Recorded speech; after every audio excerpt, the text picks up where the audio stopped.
Voilà, chose promise, chose due. On reparle donc du Cameroun dans ce deuxième sujet.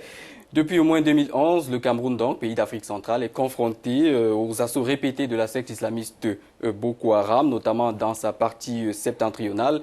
La semaine passée encore, un militant de Boko Haram a été tué et 4 autres arrêtés à Bia, dans l'extrême nord du pays, après des affrontements entre l'armée camerounaise et le groupe islamiste. Ce conflit a déjà fait près de 1500 morts, 155 000 déplacés et 73 000 réfugiés. Pour faire face à la menace dite asymétrique, le gouvernement camerounais procède à une riposte militaire, mais n'arrive pas à endiguer les offensives de ce groupe d'origine nigériane. Un rapport de l'ONG International Crisis Group, publié hier, indique que ces attaques ont nettement diminué au Cameroun grâce à une intervention des forces armées tchadiennes aux côtés des forces du Niger et du Nigeria. L'organisation est allée plus loin, exhortant le gouvernement camerounais à revoir ses stratégies de lutte contre la secte islamiste et surtout à se concentrer davantage sur le développement socio-économique en s'impliquant de par sa présence dans les services publics afin de consolider les acquis militaires contre Boko Haram pour pouvoir amener une paix durable dans le nord du pays.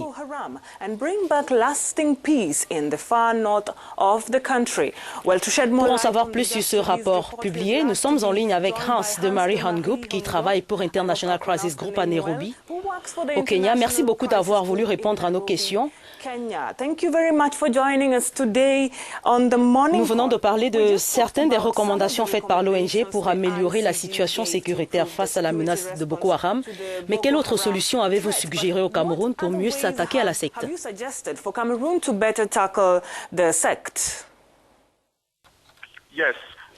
Oui.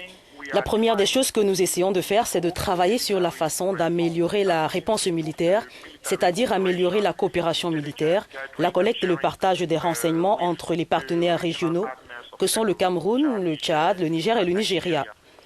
Deuxième chose, nous pensons qu'il est aussi nécessaire de renforcer la collaboration entre les groupes de surveillance et les populations locales pour réduire de façon assez significative le nombre d'attaques suicides que Boko Haram a menées ces derniers mois.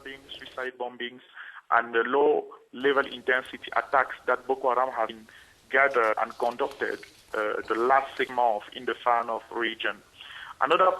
Enfin, la réponse militaire doit aussi être intensifiée dans le nord du Cameroun et dans des bastions de Boko Haram, que ce soit la faction d'Aboubacar Shekau dans la forêt de Sambisa ou autour du lac Tchad pour la faction d'Abou Moussab al-Bawani.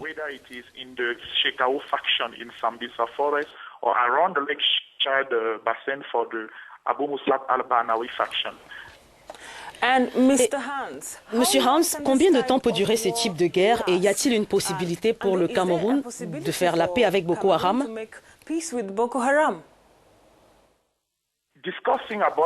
Discuter du dialogue avec Boko Haram est une question délicate et sensible. Les autorités camerounaises ne veulent pas parler de cela et personne ne veut entendre cela. Je pense qu'il est possible de mettre en œuvre une politique radicale pour ceux déjà arrêtés et emprisonnés à Maroua et voir comment ces personnes peuvent être utiles contre Boko Haram. Notre challenge est le plus difficile, c'est celui de vaincre les idéologies radicales que Boko Haram a pu utiliser dans la région. C'est pourquoi l'intervention militaire est insuffisante. That's why the military response alone is insufficient. La dernière question que je vous pose, Monsieur Hans, est celle de savoir, beaucoup se posent également cette question, pourquoi Boko Haram attaque le Cameroun?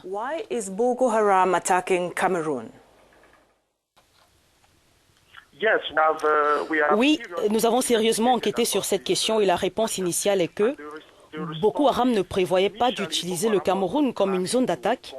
Ils voulaient juste prendre le pays comme une base arrière des opérations, comme faire transiter des armes saisies du Soudan, ou du côté du Soudan, au Tchad ou au Nigeria, et les faire justement transiter par là.